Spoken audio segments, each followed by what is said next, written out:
I'm Tim Roofing, Station 35 2 unit. Today I'm going to be talking to you about the Swat T tourniquet that we keep in our trauma bag.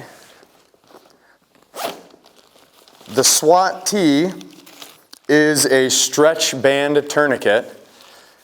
Its indications are the same as any indication for any tourniquet, which is red spurting blood from an extremity.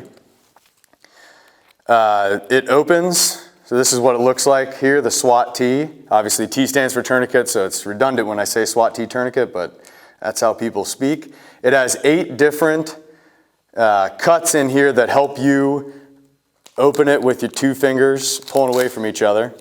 So even if you can't see those cuts, you can probably just rip anywhere on this thing and find one. It's basically an exercise band.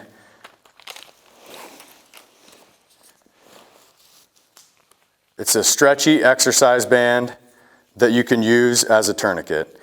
You see it has a diamond on here that as you stretch becomes a square.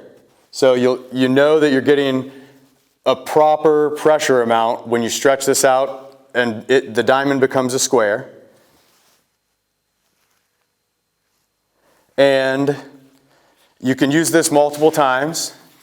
If you use it on a smaller limb especially, you'll have enough material left over to make a small cut in this with some trauma shears and use the remainder on the same patient or on another patient. And it can also be used as a pressure dressing, which we'll talk about in the pressure dressing video, kind of like an ACE bandage would be used. And then when you finish applying it with enough pressure, you'll just wrap and tuck like we do with ACE bandages, where we throw away the 2 metal clips and we just wrap and tuck there. So here I've got my patient. I notice he has bright red spurting blood from his left arm.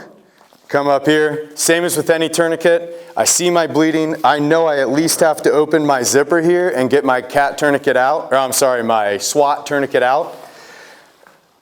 So I want to be able to mitigate that bleeding in the meantime, which I'm going to do with either direct pressure, but if I'm worried about manipulating the wound more than it already is and creating further harm, I'm going to use proximal pressure, like a pressure point, and place my knee and arm. You can even place something under his arm and squeeze his arm against his own body. A lot of options there, but you're just pressing the artery higher up than the wound and getting that bleeding to at least slow down a little bit. That buys you some time to open up your trauma bag, get your Swat T. Remember, I wouldn't have had it opened already. Go ahead and rip that top off, open it, get my Swat T out. As with any piece of plastic, which we'll talk about later, in case it can be used as an occlusive dressing, I'm not going to toss it, I'm going to stuff it away. Might be able to use that combined with some tape later. I've got my Swat T here. Placement-wise, same as with any tourniquet. Rather than you could do the SOP 2 to 3 inches above the wound. Or in these situations where even time searching for other smaller wounds is very, very important time that you could spend taking care of this patient or another patient. So you may just go as high as possible. Check that area for any wounds that may be bleeding that wouldn't be addressed by a tourniquet, and then stretch that tourniquet basically as hard as you can, especially for a larger limb. The tourniquet will be real hard, almost where you think you're going to be ripping it.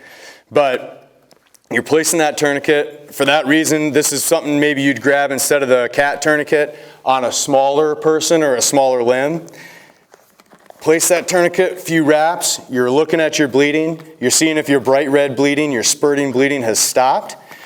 If it has, you do the wrap and tuck method. In this case, let's say I'm trying to save this, I would give it a quick cut, pull it here, and then wrap and tuck.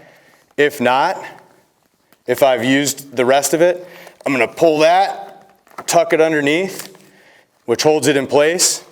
I've got my bleeding controlled, my tourniquet in place, and I can go on and assess something else.